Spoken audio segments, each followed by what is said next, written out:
Buen día, mi nombre es Yari Elizabeth Torres Osorio, estudio en el Centro Educativo Universitario Siglo XXI, la carrera de Ingeniería Industrial, voy a octavo cuatrimestre. Llevo la asignatura de Administración de Proyectos impartida por el licenciado Daniel Hernández Escobar. Hoy hablaremos acerca del capítulo número 2, que es Identificación y Selección de Proyectos. Como punto número 1, ¿cómo se identifica? ¿Cómo dar prioridad? Bueno, nos dice que la fase de inicio del ciclo de vida del proyecto comienza con el reconocimiento de alguna necesidad, problema u oportunidad para que así se identifique de varias maneras durante la planeación de una organización, como parte de sus operaciones de negocio normales, como consecuencia de sucesos inesperados o como un resultado de un grupo de personas que deciden organizar un proyecto para encarar una necesidad particular. Se seleccionarán los proyectos. Una empresa que está perdiendo participación de mercado a favor de un competidor puede necesitar un proyecto para rediseñar sus productos con el fin de incorporar la tecnología más reciente y funciones fáciles de usar para el cliente. También los proyectos se identifican como parte de las necesidades normales de funcionamiento o mantenimiento de una empresa. Como un ejemplo, consideremos una empresa que necesita reducir sus costos indirectos e identificar un proyecto para consolidar un solo espacio, sus oficinas distribuidas en varios lugares, con el fin de reducir el riesgo de no cumplir con las nuevas regulaciones del gobierno. Una empresa identifica un proyecto para instalar un sistema de tratamiento de aguas residuales. Para priorizarlos se seleccionan los proyectos que produzcan el mayor beneficio general.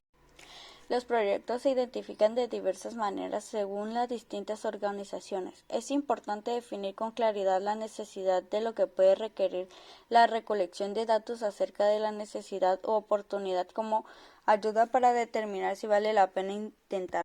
Punto número 2. La selección del proyecto. Este consiste en evaluar proyectos potenciales y luego decidir cuál de ellos debe derivar en su implementación. Los beneficios y las consecuencias, las ventajas y desventajas, los pros y contras de cada proyecto deben considerarse y evaluarse. Estos pueden ser cuantitativos y cualitativos, tangibles e intangibles. Los beneficios cuantitativos podrían ser financieros, por ejemplo, un aumento en las ventas o una reducción en los costos. Beneficios intangibles asociados a un proyecto, como la mejora de la imagen pública de una empresa o el fortalecimiento de la moral de los empleados. Por otro lado, existen consecuencias cuantitativas asociadas con cada proyecto, como el costo requerido para implementar el proyecto o los problemas de desempeño laboral mientras el proyecto está en plena implementación. Por otro lado, algunas consecuencias pueden ser menos tangibles, como las barreras legales o la reacción de un grupo de apoyo ante una causa particular. ¿Cuáles son los pasos en el proceso de la selección del proyecto? Número 1. Es el desarrollo de un conjunto de criterios para evaluar el proyecto. Estos criterios probablemente incluirán factores tanto cuantitativos como cualitativos. Podrían evaluar cada proyecto potencial bajo los criterios siguientes.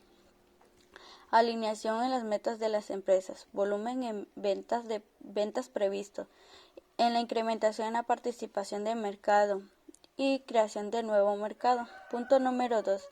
Elaborar una lista de los supuestos con los que fundamentarán cada proyecto. Recabar datos e información de cada proyecto que ayuden a tomar una decisión inteligente respecto a la selección de un proyecto. Número 4. Evaluar cada proyecto según su criterio. Una vez que se han obtenido, analizado y resumido los datos y de la información de cada proyecto potencial, estos deben entregarse a todas las personas responsables de realizar la evaluación. Resulta que varias personas se involucren en el proceso de evaluación y selección para que haya diferentes puntos de vista.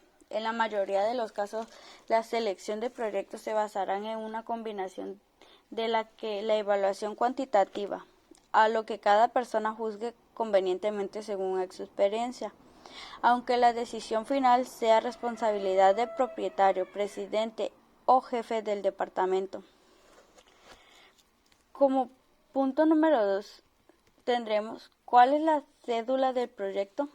Bueno, nos dice que una vez seleccionado el proyecto, este se autoriza formalmente mediante un documento conocido como cédula del proyecto, a veces llamado autorización del proyecto o documentación de inicio del proyecto. En este documento el patrocinador o cliente otorga la aprobación para seguir adelante con el proyecto y asignar los fondos.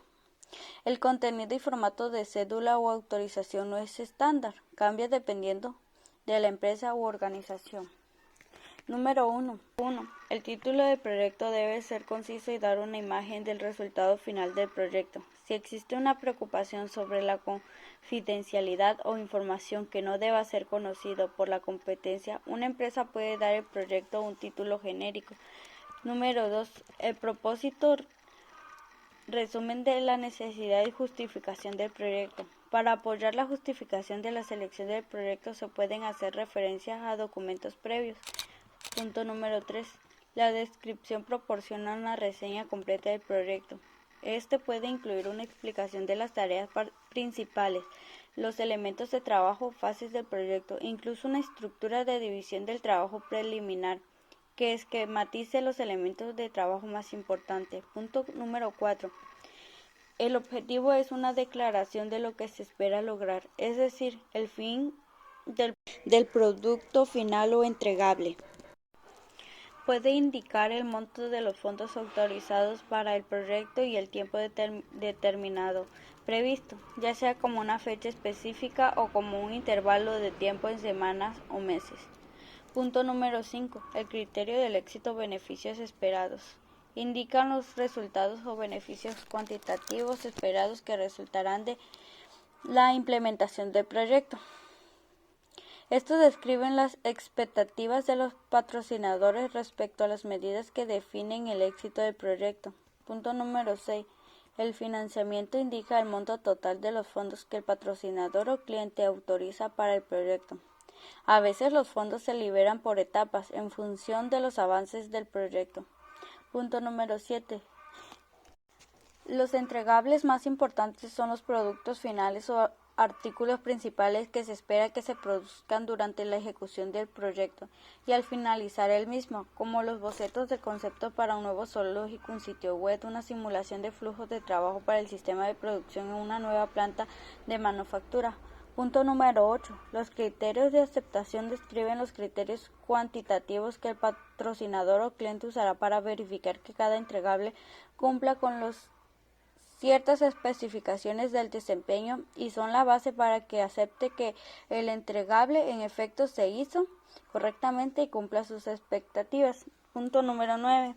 El cronograma de puntos de revisión o milestos, también conocidos como hitos, es una lista de fechas o periodos límites para la relación de milestones en el cronograma del proyecto.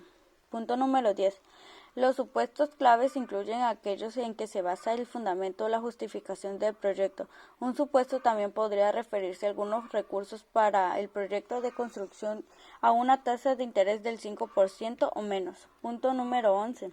Restricciones podrían incluir un requerimiento para complementar el proyecto sin interrumpir el flujo de trabajo actual o la capacidad de subcontratar un proyecto debido a que la organización no tiene el experto adecuado o la capacidad para llevar a cabo el proyecto con su propio personal.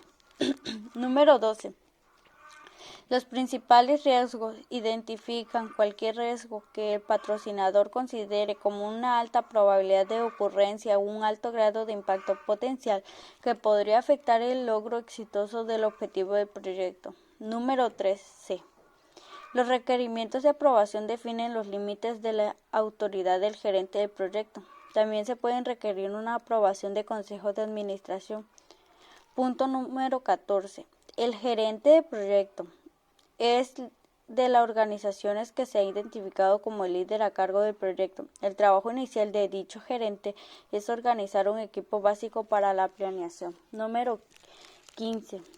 Los requerimientos de elaboración de reportes establece la frecuencia y el contenido de los reportes y la revisión del estatus del proyecto.